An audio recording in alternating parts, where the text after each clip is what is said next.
Olá, eu sou o Guilherme Tomás, do Grupo 9. Estou aqui junto com o João Vitor e o Luan para a gente falar sobre o nosso trabalho, que é sobre o antigo regime e as monarquias absolutistas. Para começar, vamos começar o que é o antigo regime e o absolutismo. Antigo regime é a denominação do sistema político e social da França anterior à Revolução Francesa.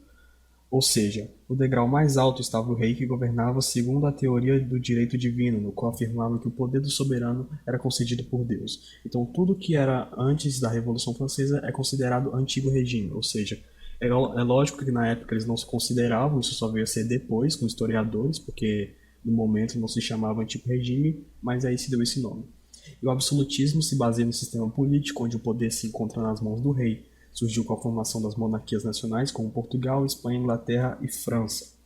Então, o absoluto do monarca sobre o Estado foi muito comum a partir do século XVI até o século XIX em diversas partes da Europa, ligado com o processo de formação dos Estados nacionais e com a ascensão da classe mercantil, conhecida como burguesia. Diferente do que acontecia durante a Idade Média, em que o poder do real não era unânime e era necessário o auxílio dos nobres para a composição do exército. Por exemplo, no absolutismo, o monarca controlava todo o poder na tomada de decisões da nação. A sociedade. Durante o Antigo Regime, a sociedade francesa era constituída por diferentes estados, clero, nobreza e burguesia, ou seja, baseados no princípio da desigualdade. O clero e a nobreza eram livres de impostos que recaíam sobre os burgueses e camponeses. Por sua parte, o rei governava sob a teoria do direito divino, centralizando as decisões do executivo, legislativo e judiciário. Para isto, ele era apoiado para a Igreja Católica. O primeiro estado é representado pelo clero. A França era um país católico e à Igreja cabiam os registros de nascimento e falecimento, a educação, os hospitais e, é claro, a vida religiosa dos franceses. O segundo estado, nobreza, pessoas com títulos hereditários e que ocupavam cargos importantes no governo.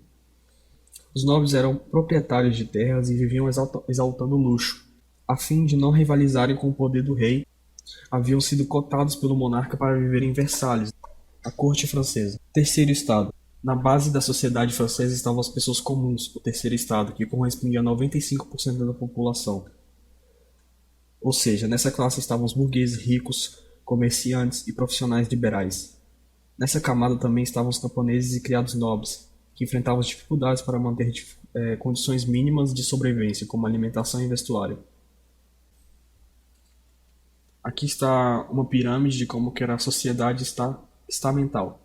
O rei, no topo, o clero, nobreza e servos. Primeiro estado, segundo estado e terceiro estado. Nobreza ibérica.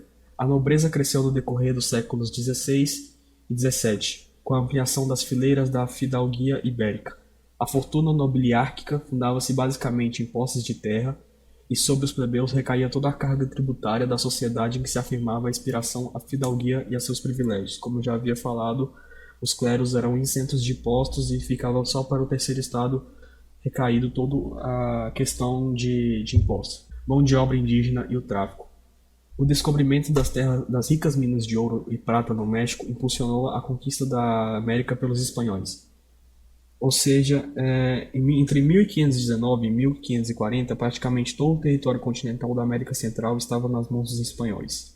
Em meados do século XVI, havia cerca de 100 mil europeus na América Espanhola. Uma associação desigual definiu a conquista espanhola. Com a chegada dos europeus, trouxe junto o trabalho escravo, as doenças e guerras que dizimou a população indígena. Com a queda populacional, ocasionou a defesa da importação de negros escravizados vindos da África e a condenação das práticas dos conquistados. Bom dia, meu nome é João Vitor e estarei falando sobre o absolutismo na França. A França teve seu território expandido e com essa expansão houve um aumento na centralização do poder no reino, impondo aos senhores feudais que na época tinham alto poder sobre a sociedade.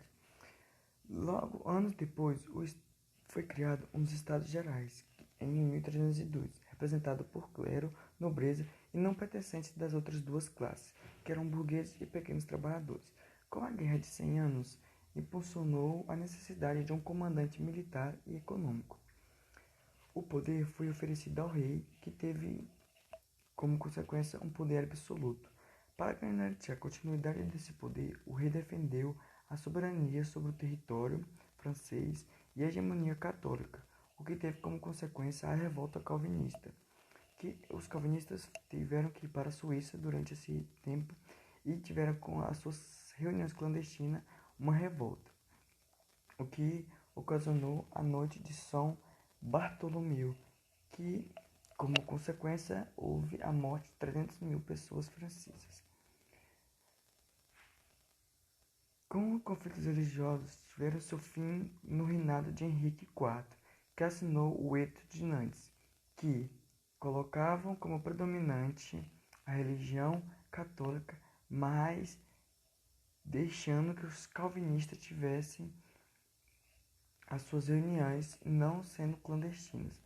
Depois de sua morte, Luís aumentou o poder dos Estados Gerais, controlando o clero e a nobreza. Com Luís chegando à morte, o único seu sucessor era o seu bisneto de 5 anos, mas que teria uma influência do Felipe, mas ele não queria isso. Então, com sua morte, ele impôs sua vontade de mudança na tutela do bisneto.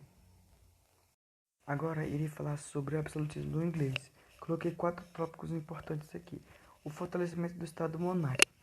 Com o absolutismo inglês, o Estado ele foi altamente fortalecido, monárquico, o que houve uma elevação da Inglaterra como potência imperialista, com a colonização da América do Norte e o domínio mercantilista, com criações de bases para a futura revolução industrial.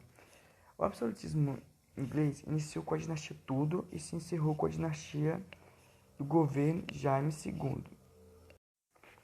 A Magna Carta era um documento que aumentava o poder do clero e da nobreza e ainda disponibilizava a herança e a sucessão do poder do clero. Mulheres no poder. Depois de Henrique VIII ter assinado o decreto do ato da sucessão, Maria e Elizabeth foram as primeiras governantes mulheres do poder inglês.